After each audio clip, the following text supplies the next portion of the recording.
2월 1일 오늘의 말씀은 누가복음 10장 17절에서 24절입니다. 70인이 기뻐하며 돌아와 이르되 주여 주의 이름이면 귀신들도 우리에게 항복하더이다. 예수께서 이르시되 사탄이 하늘로부터 번개같이 떨어지는 것을 내가 보았노라. 내가 너희에게 뱀과 전갈을 밟으며 원수의 모든 능력을 제어할 권능을 주었으니 너희를 해칠 자가 결코 없으리라. 그러나 귀신들이 너희에게 항복하는 것으로 기뻐하지 말고 너희 이름이 하늘에 기록된 것으로 기뻐하라 하시니라. 그때 예수께서 성령으로 기뻐하시며 이르시되 천지의 주제이신 아버지여 이것을 지혜롭고 슬기 있는 자들에게는 숨기시고 어린 아이들에게는 나타내심을 감사하나이다. 옳소이다. 이렇게 된 것이 아버지의 뜻이니이다. 내 아버지께서 모든 것을 내게 주셨으니 아버지 외에는 아들이 누구인지 아는 자가 없고 아들과 또 아들의 소원대로 계시를 받는 자 외에는 아버지가 누구인지 아는 자가 없나이다 하시고 제자들을 돌아보시며 조용히 이르시되 너희가 보는 것을 보는 눈은 복이 있도다. 내가 너희에게 말하노니 많은 선지자와 임금이 너희가 보는 바를 보고자 하였으되 보지 못하였으며 너희가 듣는 바를 듣고자 하였으되 듣지 못하였느니라.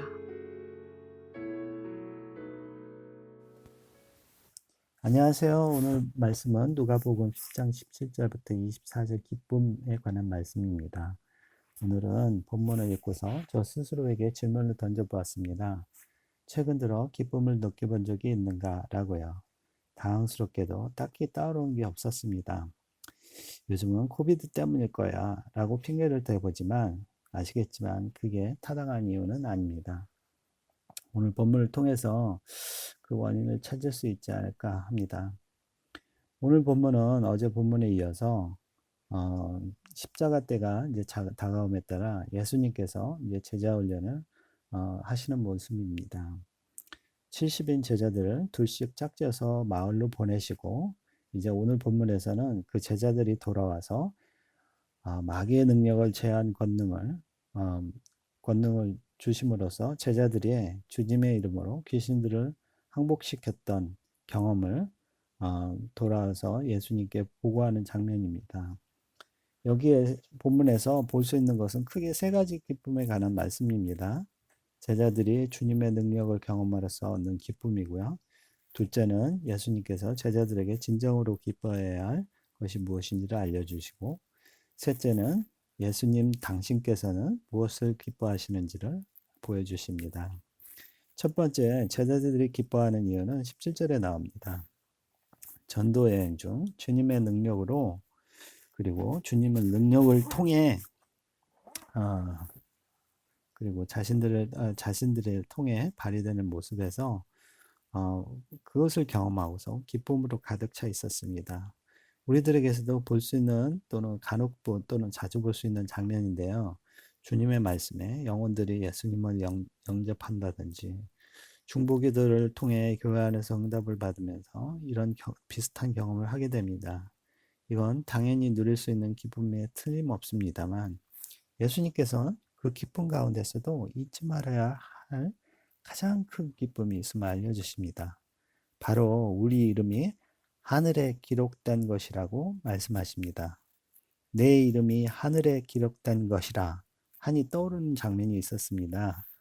제 또래 분들은 아마 비슷한 경험이 있지 않으실까 하는데요. 저희 때는 대학교 합격자 발표를 전화 자동응답 서비스를 통해서도 했지만 그것이 보통 통화량이 복잡하면 오래 걸려서 대부분 학교에 가서 직접 가서 확인하곤 했습니다. 제가 간 대학교도 그 학교 운동장을 둘러싸서 합격자 명단을 붙여놓곤 했는데요. 해당 학과 명단에서 자기의 수험번호와 이름을 찾던 그 찰나의 순간이 정말 두근거리고 내 이름을 찾았을 때 그 기쁨은 참 표현하기 어려운 기쁨이었습니다. 하나님 나라에서 이런 저차원적인 합격자 명단과 같은 기록은 분명 아니겠지만 나의 예수님과의 관계와 또 그를 통한 하나님 아버지의 관계가 명백하게 드러나는 순간이 있다는 사실이 바로 오늘의 어떠한 상황과도 관계없이 내가 기뻐할 수 있는 이유라는 말씀입니다. 이 예수님의 음성을 듣기 전에는 막연하게 제가 그렇게 생각하고 있었는데요. 사실 그것이 내 삶에서 기쁨으로 여겨지지 않는 것을 보면 그것이 얼마나 기다려지고 벅찬 사실인지를 제대로 알지 못한다는 생각이 들었습니다. 내가 바라고 있는 것은 대부분 현 상황에서 주님의 능력을 경험하는 것, 그런 것들만을 기쁨으로 여기고 바라고 있었으니까요. 부모와 자녀의 관계에서 정말 부모의 잘난 능력으로 아이들이 잠시 기뻐할 수 있으나 정말 아이들이 기뻐해야 될 것은 그 부모와님과의 사랑의 관계이듯이 오늘 말씀 통해서도 정말 우리가 기뻐해야 될 것이 진정으로 무엇인지를 알게 해주셨습니다.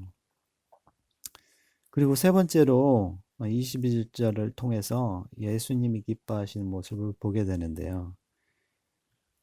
그 이유가 천국 복음이 지혜롭고 슬기 있는 자들에게가 아니라 어린아이들, 즉 순수하게 받아들이는 어린아이와 같은 제자들에게서 그 모습을 보셨기 때문에 기뻐하셨습니다.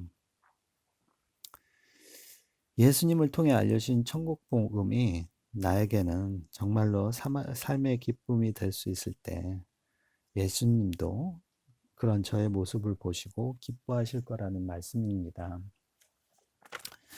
오늘 저희 집 막내랑 잠시 얘기를 나눌 시간이 있었습니다. 어느덧 이 아이가 티네이저가 돼서 자기의 생각과 의견을 피력하는 모습을 보면서 예전보다 지혜로워지고 슬기로워졌다는 생각이 들었지만 한편으로 또 어느덧 부모의 말을 그대로 받아들이던 어린 시절이 지났다는 사실이 슬펐습니다.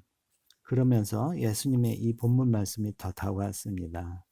예수님은 나를 보시면 참 슬퍼하시겠구나 였습니다.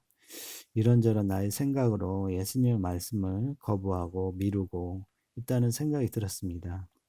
예수님의 말씀을 있는 그대로 받아들이고 반응하여 천국에 기록된 것을 매일매일 가장 큰 기쁨으로 여기고 살아갈 수 있기를 소망합니다. 기도하겠습니다. 하늘에서 끊임없이 기다리고 계시는 하나님 아버지, 오늘 말씀을 통해 제가 무엇을 기뻐하고 바라고 있는지 보시게 해주심을 감사드립니다. 주님의 주시는 능력을 경험하는 것도 오로지 하나님 나라 바라도록 하기 위한 것임을 알게 하시고 저희 지혜가 산소망 대신 예수님을 쫓는데 방해가 되지 않도록 도와주세요. 어린아이와 같이 받아들이고 기쁨으로 살 수 있게 도와주세요. 그렇게 기뻐하는 저의 모습을 기쁨으로 바라보실 예수님의 이름으로 기도드렸습니다. 아멘.